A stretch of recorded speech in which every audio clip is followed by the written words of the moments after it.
I welcome you all back once again to our channel, and this is Advocate Frederick. This session is part 6 of our target to complete 50,000 multiple choice questions in law for all your legal exams. Questions are framed in English, and explanations to each question will be displayed in the following slide. Pause for a while, read, and move to the next question. Explanations carry content which are very much expected in the upcoming examinations as well. If you haven't seen our previous 3 parts of this session, I request you to visit our channel or check out the links in the description box. If you haven't subscribed to our channel, I request you to subscribe to it so that you don't miss the 1,000 parts of this 50,000 multiple choice question series. So without wasting much of a further time, let's move to the first question. According to the Supreme Court decision in S.R. Bommai versus Union of India, the Constitution of India is federal, quasi-federal, cooperative union, none of the above. I'll give you 3 seconds to think about the answer. So the correct answer is option B, quasi-federal. So in the landmark case of S.R. Bommai versus Union of India, the Supreme Court clarified the nature of the Indian Constitution. The court held that the India does not follow a strict federal model like the US. Instead, it follows a quasi-federal structure. So basically, the center holds a position of dominance in many respects, like emergencies in Article 356, where it can dismiss the state government itself. Second question. According to the Supreme Court of India, JAT community of various states is. So JAT is basically a community in many states in India. So according to the Supreme Court, under which category of the constitution or social status is the JAT community placed? Option A, backward class under Article 16, Clause 4, non-backward class under Article 16, Clause 4, mainly social backward class, not political organized class.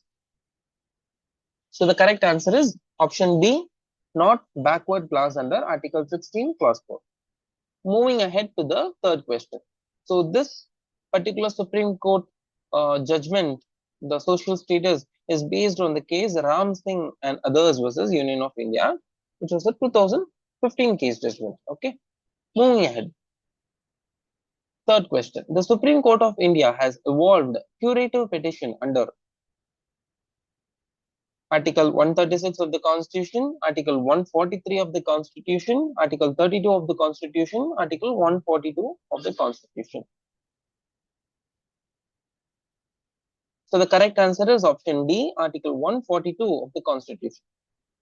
So this concept of curative petition, which was evolved by the Supreme Court of India in the case Rupa Ashok Hura versus Ashok Hura. So please take a note of the case in any of your notebooks, because this case is particularly repeatedly asked in various examinations multiple times. So a curative petition was evolved by the Supreme Court in which case? So they'll give you 4 cases and you have to choose one among them. So Rupa Ashokura versus Ashokura is a very important case on curative petition. So this legal remedy was developed to prevent miscarriage of justice and to cure gross violations of natural justice, even after the dismissal of a review petition. So basically, this curative petition is not provided explicitly in the Constitution, but it was evolved under the inherent powers of the Supreme Court granted by Article 142, which allows the court to pass any order necessary to do complete justice in any case before it. So moving ahead to the fourth question. Carry forward rule was held to be ultra vires in the case of. So you will come across various rules like this in our sessions. So please take a note of it with the heading stated rules or doctrines or principles.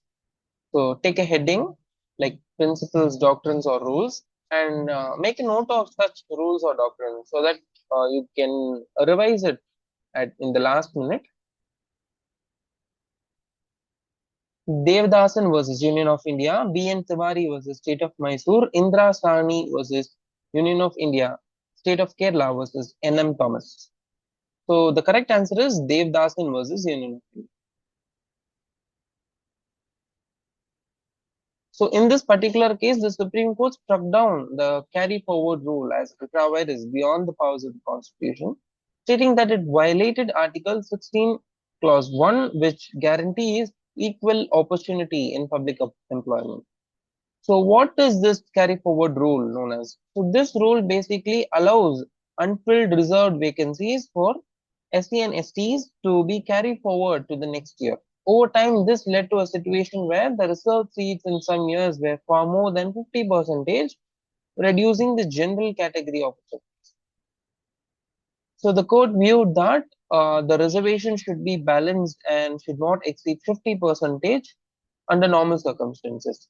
It also emphasized that equality of opportunity cannot be sacrificed entirely in the name of reservation. This case laid the foundation for the 50% ceiling, later reaffirmed in the Indra Sani versus Union of India. So Indra Sani versus Union of India is with respect to OBC. Okay. So Devdasan versus Union of India is with respect to the carry forward rule with respect to unfilled reserved vacancies for scheduled caste and scheduled tribes. Moving ahead to the fifth question. What is a reasonable time for the performance of a contract? Is a question of fact, is a question of law, is a question of fact and law, is a question of prudence. So the correct answer is the reasonable time for the performance of a contract is a question of fact.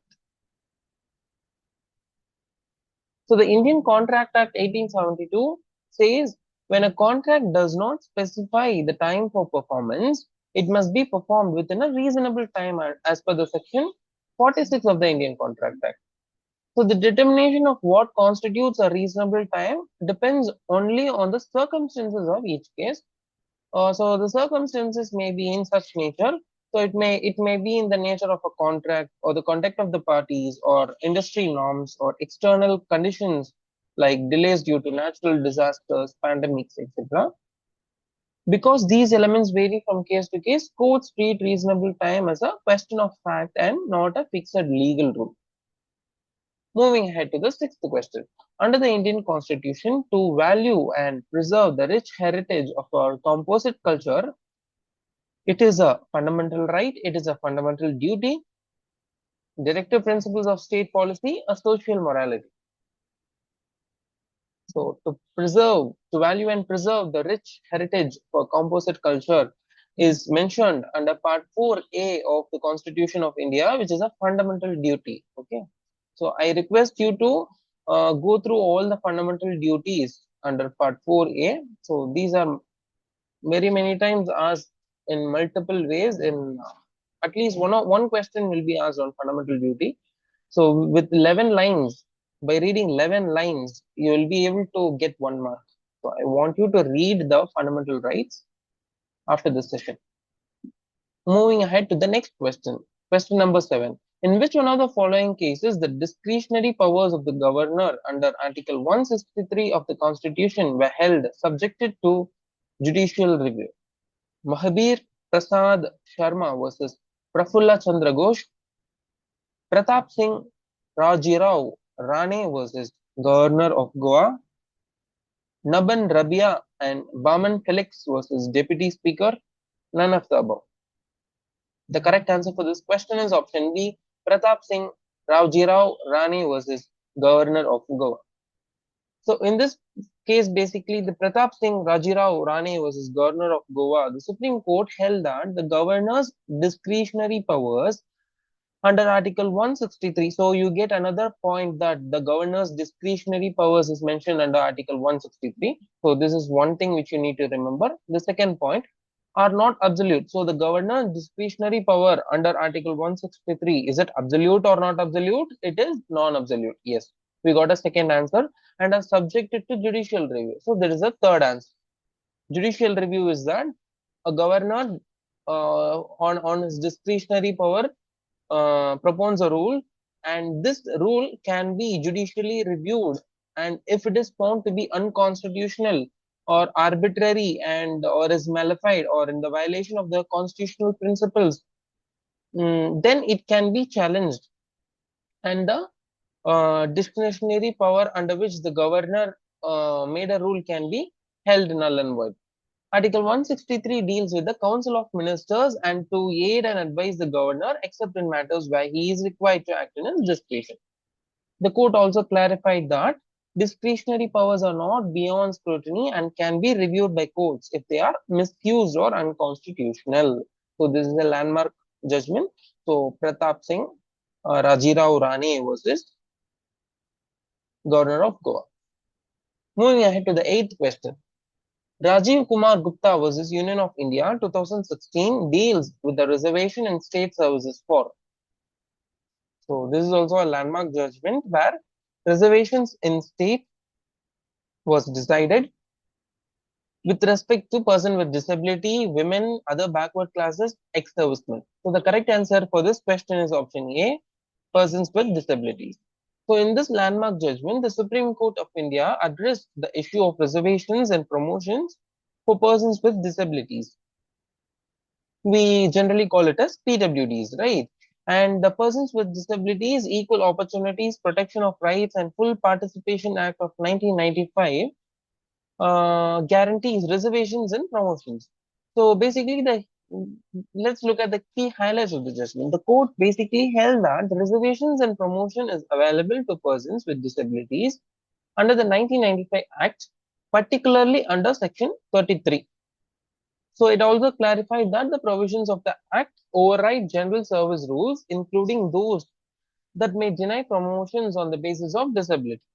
The judgment emphasized the constitutional mandate of equality and equal opportunity for persons with disabilities under Article 14, 16, and 21. Moving ahead to the ninth question, in which case the Supreme Court has held that fundamental duties must be used as a tool to control state action drifting from constitutional values. So there are around 7 to 8 fundamental duty-based Supreme Court landmark judgments. One among such judgments is MC Mehta versus Union of India. I request you to go through all the fundamental duty judgments, which will get you marks in a very easy way, because reading cases on fundamental rights will sum up to around 150 to 200 landmark judgments, which is very complicated to study. But reading case laws or landmark judgments or fundamental duties is not much difficult. And I'll give you all those 7 to 8 cases which I told you on the upcoming multiple choice question series. Okay. And you do not need to worry. If you want to have a go through of all the cases at a one stretch, then you can refer what are the case laws. So the particular case was MC Mehta versus Union of India. Option B is the correct answer. So in this case, the Supreme Court emphasized the importance of fundamental duties under Article 51A as a guiding tool to ensure that the state action do not deviate from constitutional values. So constitutional values are given much importance, right, than the state actions. The court observed that the fundamental duties provide a moral obligation and a basis for interpretation of the fundamental rights and directive principles. Moving ahead. 10th, on the dissolution of Lok Sabha, a bill passed by both the houses of the parliament and awaiting assent of the president. So on the Lok Sabha is being now dissolved. A bill is right now passed in both the houses, the Lok Sabha and the Rajya Sabha, and it is awaiting the assent of the president. So once the assent is given, the bill passes, right?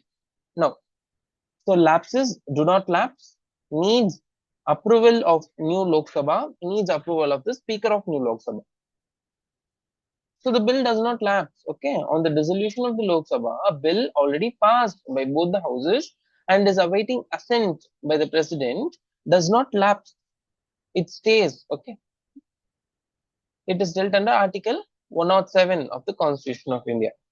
Moving ahead to the 11th question. Parliament has power to make law on a matter in state list, provided it is in public interest, national interest, both A and B, none of the above. The correct answer is option B, national interest.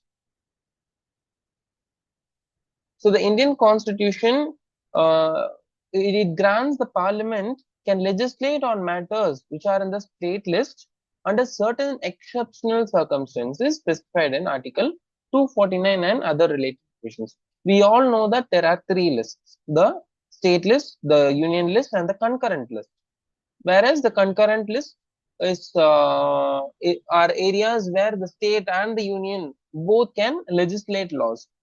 But the parliament has reserved some exceptional powers under Article 249 of the Constitution, that the parliament itself can legislate on matters which are there in the state list. So this empowerment to the parliament to make laws on a subject in the state list, if the Rajya Sabha passes a resolution by two-thirds majority that it is necessary or expedient in the nation's interest. Moving ahead to the 12th question. For removal of a judge of the Supreme Court, the special majority resolution required to be passed in each house of the parliament is. So if you need to remove a judge of the Supreme Court, you need a special majority, right? So when I say special majority, what does it mean? We have three kinds of majorities: a simple majority, a special majority, and a majority where you don't need the entire stretch of people who are there present in the parliament, the total number of allotted seats in the parliament. It is enough that you have a minimum number of attendants in the parliament. So there are three kinds of majorities. So removal of the Supreme Court judge involves a special majority of two-thirds of total number of members of the house, two-thirds of the total membership of the house, two-thirds of the members of the house present and voting, and the majority of total membership of the house, two-thirds of members of the house present and voting. So the correct answer is option C, two-thirds of members of the house present and voting, and majority of the total membership of the house. Moving ahead to the next question, 13. Disqualification on the ground of defection shall not apply in case of split in the political party. This provision has been deleted by 91st Amendment 2003 of the Constitution, 93rd Amendment to the Constitution Act 2005, 94th Amendment Act 2006 to the Constitution. So your correct answer is option A, Constitutional Amendment Act 91st Amendment, okay, 2000.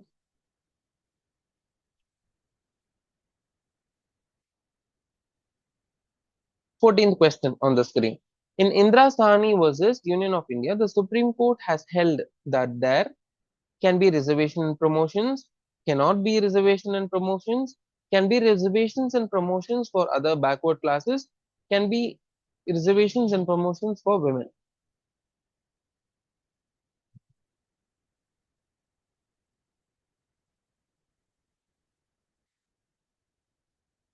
So your correct answer is can be reservations and promotions.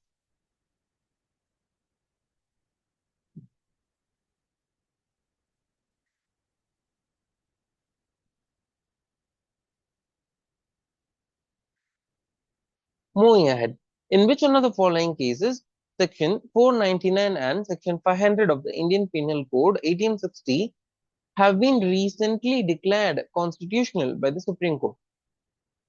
Subramanian Swamy versus Union of India. Subramanian Swamy was an ex-MP, right, in the on the seat of BJP. Next, Rajkumar Gupta versus Union of India. Janet Jaipal versus SRM University. Shreya Singhal versus Union of India. We all know that Shreya Singhal versus Union of India is an Information Technology Act based provision which was struck down. One of the sections of the Information Technology Act was struck down as it was violated. So the correct answer for this question is Subramanian Swamy versus Union of India. 16th question. By which one of the following amendments of the Constitution was Sikkim included in the states of India?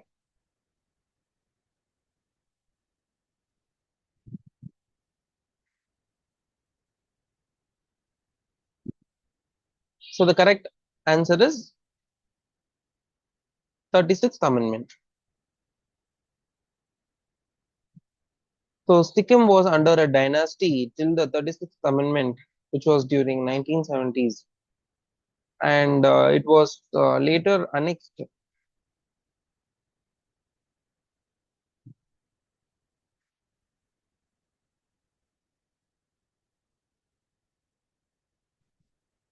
Moving ahead, in which one of the following cases was it held by the court that the amendment in the Constitution is the exercise of legislative function of the Parliament? Option A, Shankari Prasad versus Union of India. Option B, Golaknath versus State of Punjab. Option C, Sajan Singh versus State of Rajasthan. Option D, Keshavanand Bharati versus State of Kerala. So the correct answer to this question is Shankari Prasad versus Union of India. 18th question. Keshav Singh's case is related to freedom of press, right to life and personal liberty, parliamentary privileges, imposition of president's rule. The correct answer is option B, right to life and personal liberty. I want you to pause in the explanation part and read it.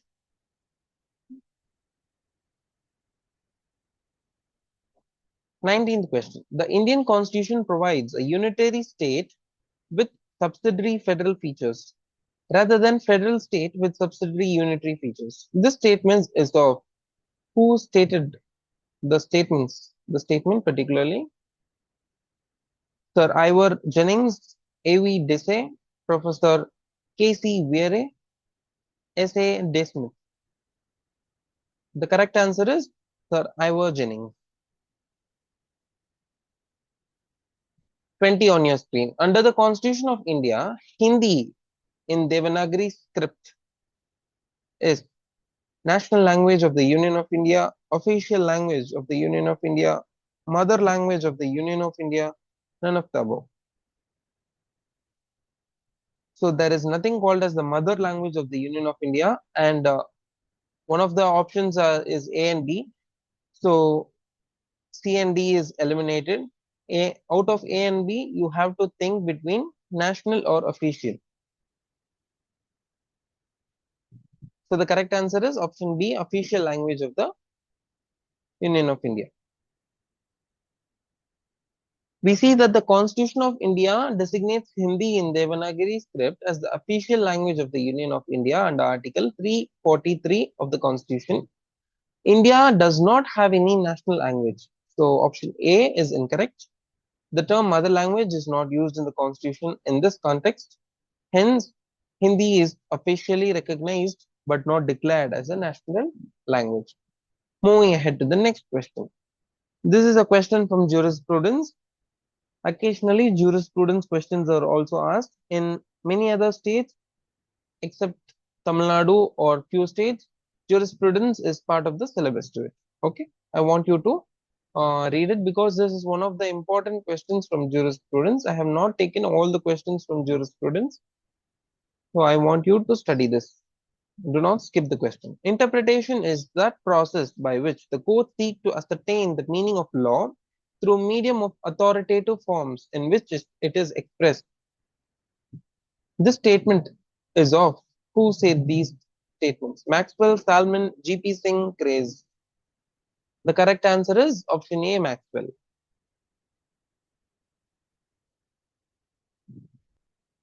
Next question.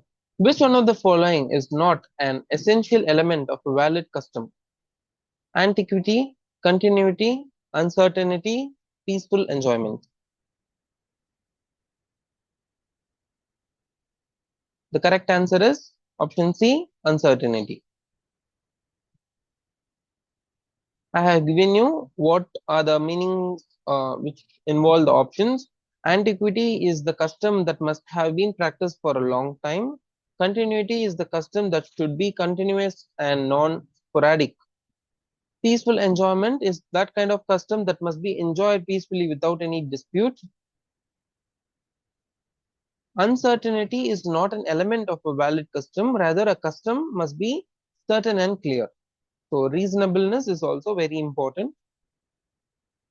23rd, which one of the following provisions of the Constitution imposes a duty on the center to ensure that the government of the state is carrying on in accordance with the provisions of the Constitution?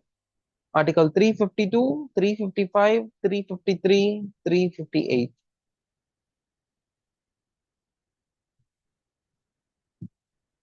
So the correct option is option number B, Article 355.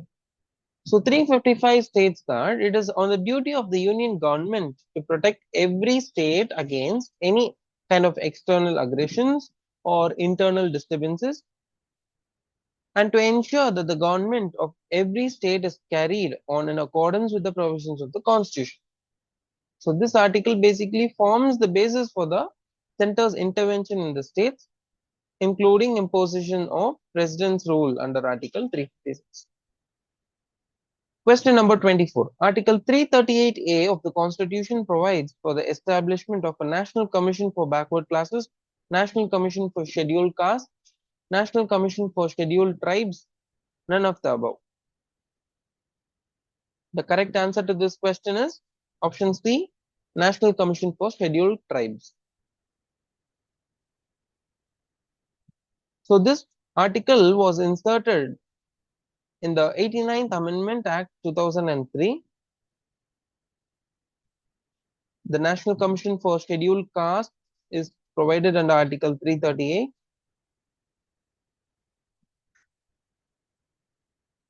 And there is also another section which states about the National Commission for Backward Classes, but that does not cover under Article 338 or 338A. Okay. Moving ahead, and we are in the mid of our session, part 6, 25. In which one of the following cases does the Supreme Court of India recognize transgender persons to be persons of third gender? So now transgender persons are part of the third gender, male, female, and transgender.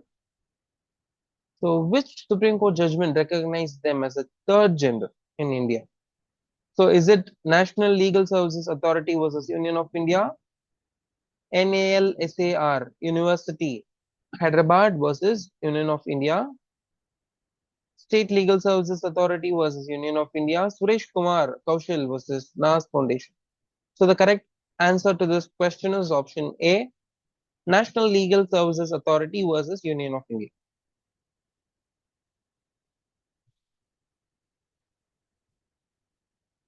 Moving ahead, 26. Which one of the following theories of punishment implies that a crime is a disease and the object should be to cure the disease?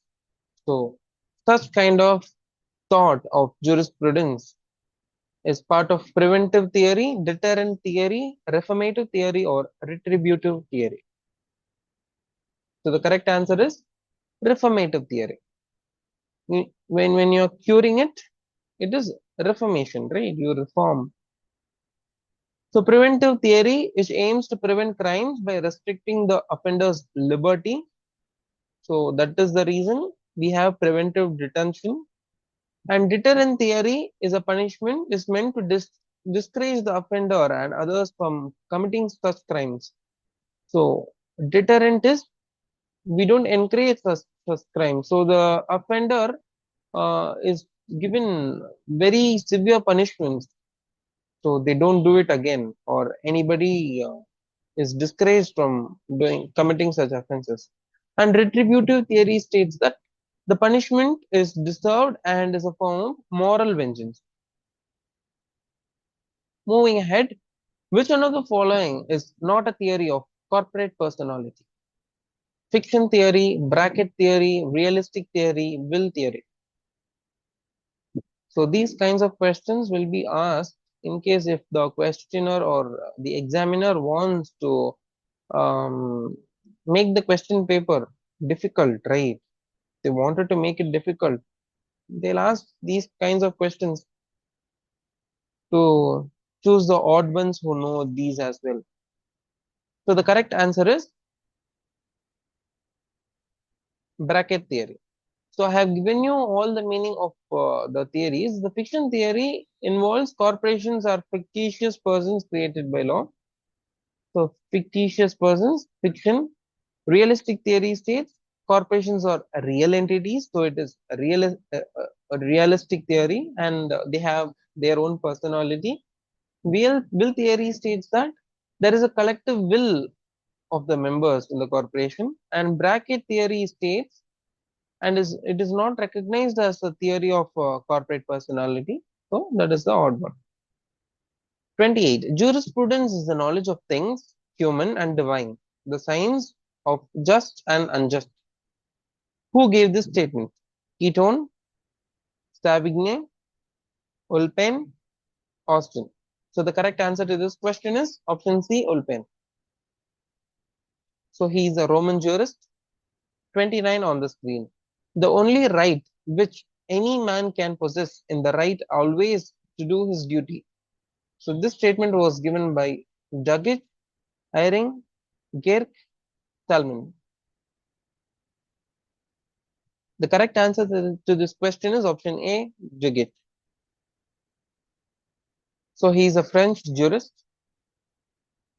Question 30. Under the Indian Penal Code 1860, subject to the restrictions laid down under Section 99, in cases of assault causing reasonable apprehension of death or grievous hurt, the right of private defense extends to the voluntary causing of grievous hurt, death, any harm other than death, any harm other than death or grievous hurt.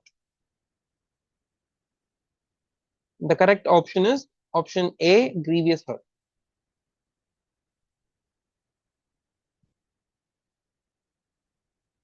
So IPC under section 99 gives you certain limits to the right of private defense where there is an assault causing reasonable apprehension of death or grievous hurt. The right of private defense can extend to causing death to the assailant.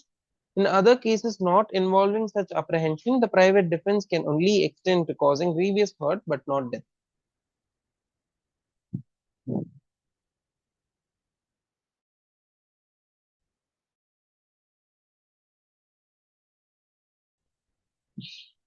Shiva idol in Shivalaya,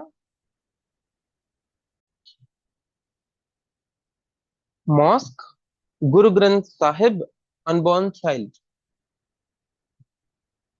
So they are asking which is not a legal person. So the correct answer to this question is unborn child. So an unborn child is not a legal person.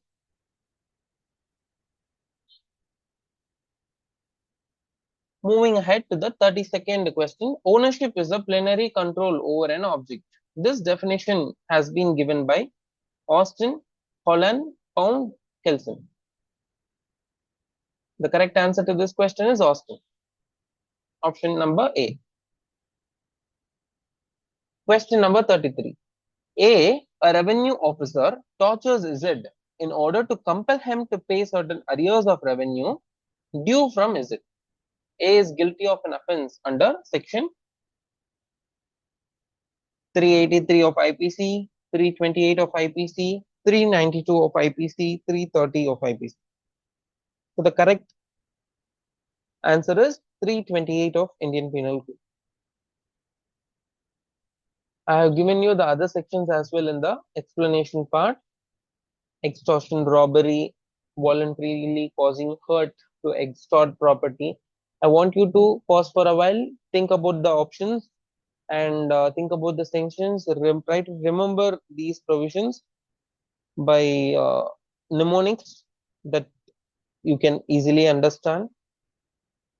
Question number 34. Which one of the following has divided justice into two parts? Distributive justice and corrective justice.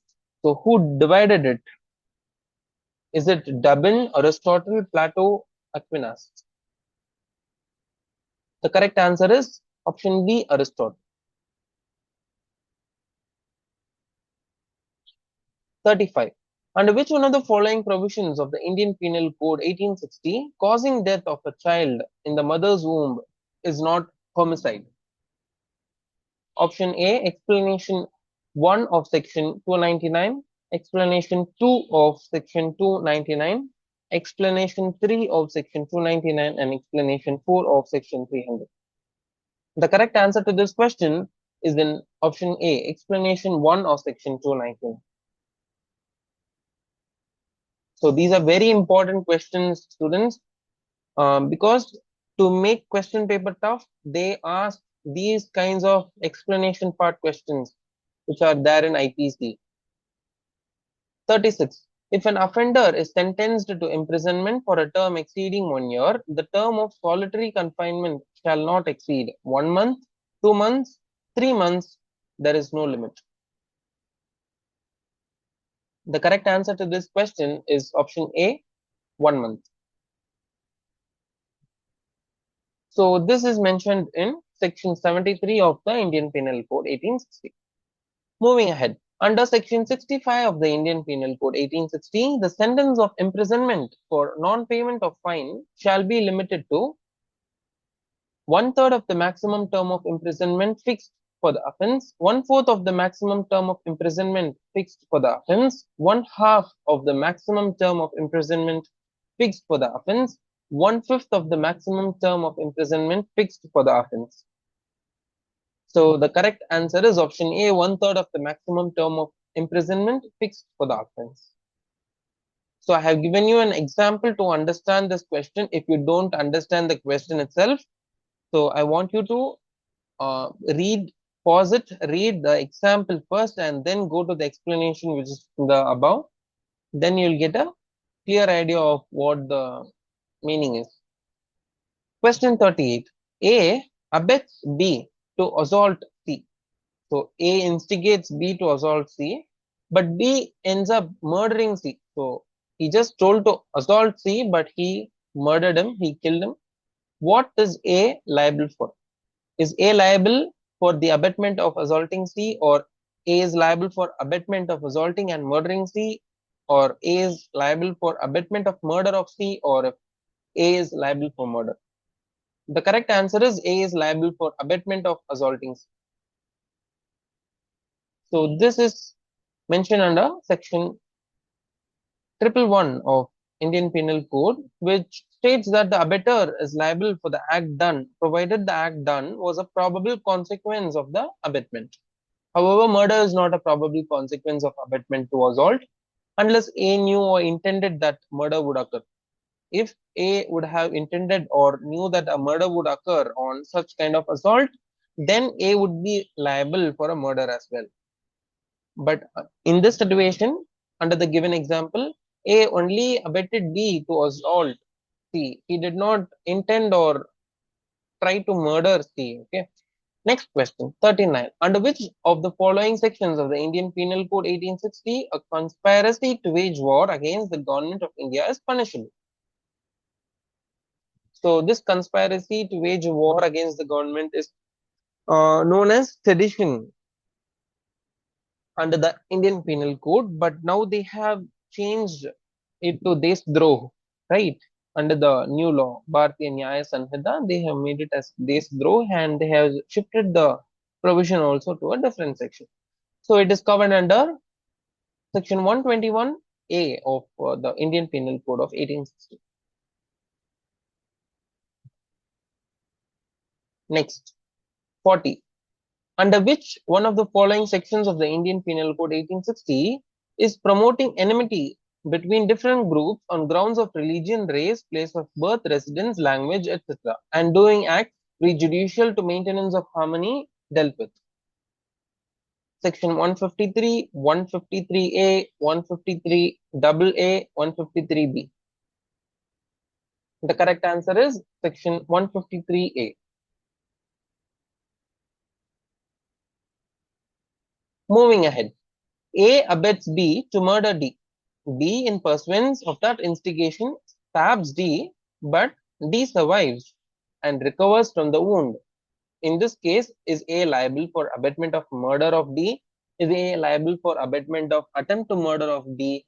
Or if A is liable for abetment of causing wound to D, or A is liable for no offense?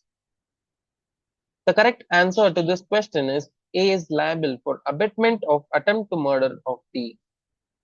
He survived, right? He didn't die. So there is an abetment to attempt to murder of B.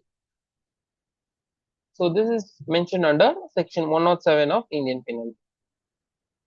Question number 42.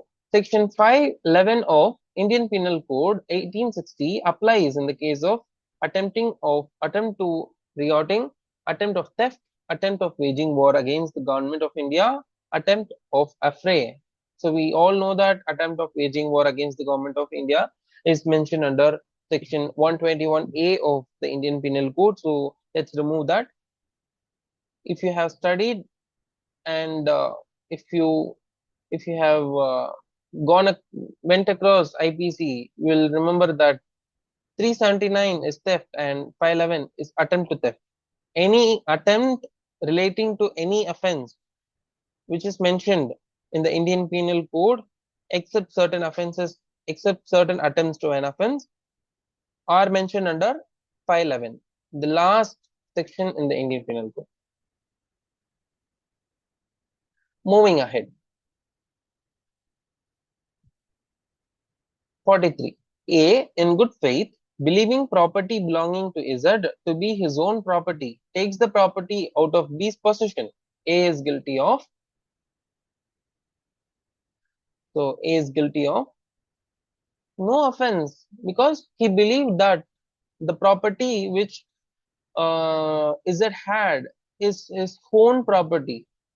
So in good faith, he did not steal it from him, or he did not misappropriate from him. He believed it to be his own, so he took it. So there is no offense. So once he knew it, he would obviously give it back.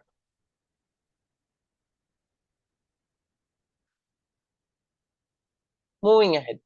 44. Under which one of the following sections of the Indian Penal Code 1860, an accused who, in order to commit extortion, puts the person in fear of death or grievous hurt is punishable? Section 383, Section 385, Section 386, Section 382. The correct answer to this question is under Section 386. Option C is the right answer. And I have also given you the answers for the other options. I want you to read it for a while and move to the next question. 45. Under the Transfer of Property Act 1882, which one of the following is not correctly matched? Condition restraining alienation is under section 9. Yes, it is correct. No. Condition restraining alienation, rule against perpetuity. Yeah, rule against perpetuity, section 19. Yes, it is right. Under the transfer of property, conditional transfer is under section 25. It is also correct. None of the above, so we don't need to worry about it. Option A is wrong. Okay, so it is not correctly matched. Condition restraining alienation is not under section 9. It is under section 10. So it is wrong. Moving ahead. 46. Which one of the following sections of the Transfer of Property Act 1882 is concerned with the transfer of benefit to an unborn child? Section 13, 14, 15, 16. The correct answer is under option A, section 13. So to transfer a benefit to an unborn person,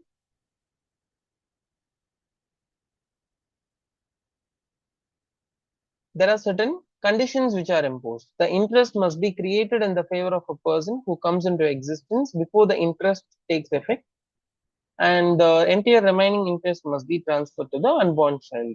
And other sections and options are also mentioned below. I want you to go through it. Question number 47. Which one of the following sections of the Transfer of Property Act 1882 relates to oral transfer? Section 5, Section 7, Section 8, Section 9. So the correct option is option D, section 9, oral transfers. We also had a question on the last session, part 5, on oral transfers and written transfers, whether if it is valid or not. Moving ahead, 48. Immovable property does not include grass, growing crops, standing timber, all of the above. So the correct Option is option D, all of the above. Grass growing crops, standing timber, all these are not immovable property.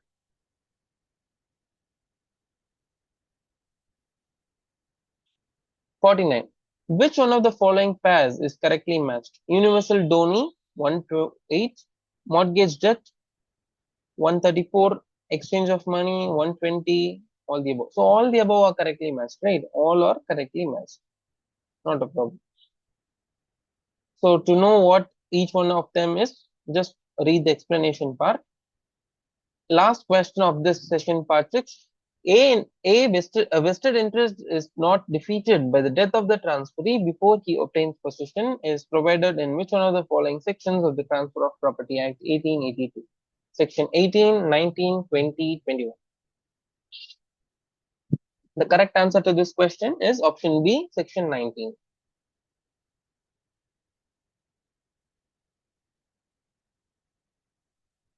And your homework question on the screen. Under Transfer of Property Act 1882, which one of the following is not correctly matched? So this is a very easy question.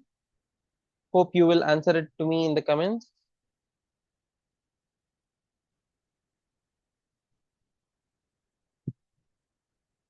And here's the answer.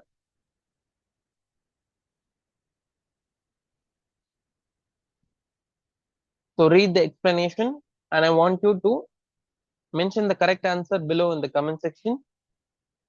And with this, I end part 6 of our session from 251 to 300 question in our 50,000 multiple choice question series.